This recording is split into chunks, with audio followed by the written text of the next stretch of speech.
안녕하십니까, 솔로몬입니다. 오늘은 저희 솔로몬이 운영하는 블로그 솔로몬 이혼 이야기에 배우자의 외도 증거를 확보했다면 이혼 시 재산 분할에서 유리하게 작용하는지 여부에 대해서 글을 써드렸습니다. 해당 글을 간략하게 설명을 드리도록 하겠습니다. 통상 이혼 전문 변호사 사무실을 찾아가서 배우자 외도 증거를 확보했는데 이혼 소송을 하면 재산 분할에서 유리하게 작용하느냐 이렇게 물어보면 그러한 유책 행위는 위자료에만 참작될 뿐 재산 분할과는 하등의 관계가 없다고 대부분 그렇게 대답을 할 겁니다. 자, 그럼 과연 그러한지 살펴봐야 되겠죠? 변호사의 100마디 말보다 판례 입장이 더 중요하기 때문에 더군다나 하급심 판례가 아닌 대법원 판례 입장이라면 절대적이기 때문에 판례를 살펴보아야 됩니다. 그래서 이번에 살펴보는 판례는 대법원 판례로서 사건 번호는 대법원 2004-588-804 판결입니다. 해당 판결에서 뭐라고 하고 있는지 보겠습니다. 대법원은 이혼에 있어서 재산 분할은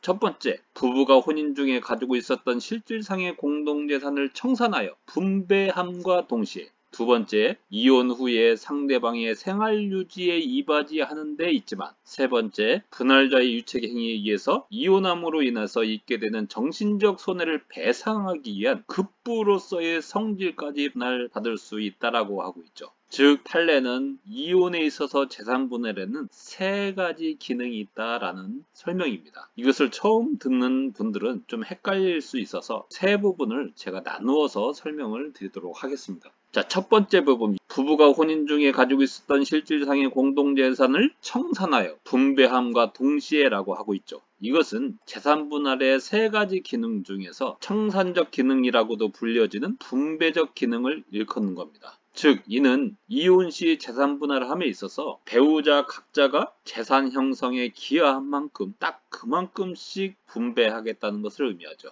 많이 벌어온 사람에게, 능력 있는 사람에게, 많이 기여한 사람에게 많이 주겠다는 것을 의미하죠. 많은 분들은 재산 분할을 이 분배적 기능으로 많이 이해하고 있지만 사실은 이혼 시 재산 분할함에 있어서는 이 분배적 기능뿐만이 아니고 두 기능이 더 있습니다. 이어서 살펴보면 위 판례에서 이혼 후에 상대방의 생활 유지에 이바지하는 데 있지만 이라고 하고 있는 것은 부양적 기능 혹은 후견적 기능이라고도 일컬어지는 사회보장적 기능을 일컫는 것입니다. 이것은 이혼 시 재산 분할함에 있어서 분배적 기능만을 적용해서 능력이 많은 사람에게 그만큼 더 많은 재산을 분할하다 보면 경제적 능력이 없는 배우자에게 너무 가혹한 결과를 초래하게 되죠. 그래서 경제적 능력이 없는 배우자가 이혼 후에도 이혼 전의 생활과 어느 정도 동일하게 생활할 수 있는 여건을 만들어주겠다는 것을 의미하죠. 자, 위 판례의 세 번째 내용을 보시면 뭐라고 하고 있냐면 분할자의 유책 행위에 의해서 이혼함으로 인해서 있게 되는 정신적 손해배상을 위한 급부로서의 성질까지 분할하여 재산 분할을 할 수 있다라고 하고 있죠.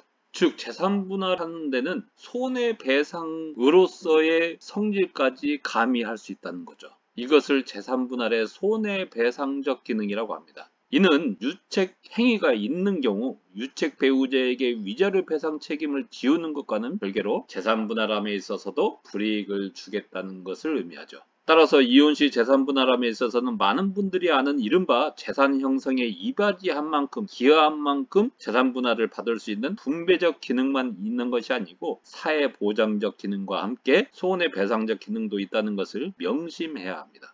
그렇기 때문에 배우자의 외도로 인해서 이혼을 한다. 그러한 경우에는 재산 분할의 손해배상적 기능으로 말미암아 재산 분할함에 있어서 유리하게 작용할 수 있는 것이죠. 그렇기 때문에 배우자의 유책으로 이혼한다? 재산 분할을 많이 받고 싶다? 그러면 배우자의 유책 행위를 입증할 확실한 증거를 확보한 이후에 이혼 소송을 제기하는 것이 무조건 유리합니다. 실제로 이혼 소송을 많이 수행하다 보면 배우자의 폭행이나 외도 등으로 인해서 이혼하는 경우에는 재산 분할 기여도가 생각보다 많이 인정되는 것을 쉽게 경험할 수 있습니다. 100명의 유능하고 비싼 이혼 전문 변호사를 선임하는 것보다 배우자의 유책을 입증할 단 한 개의 확실한 증거를 확보하는 것이 더 낫다라는 말이 그냥 있는 것이 아니죠.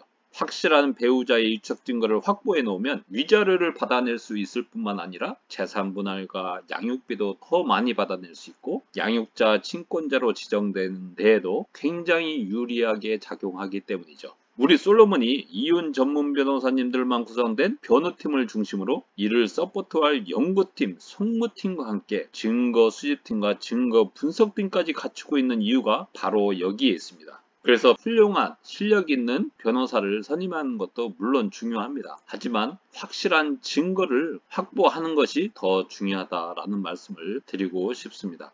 자, 그럼 다음 시간에도 여러분들께 유용하고 도움이 될 만한 내용을 가지고 또 찾아뵙도록 하겠습니다. 감사합니다.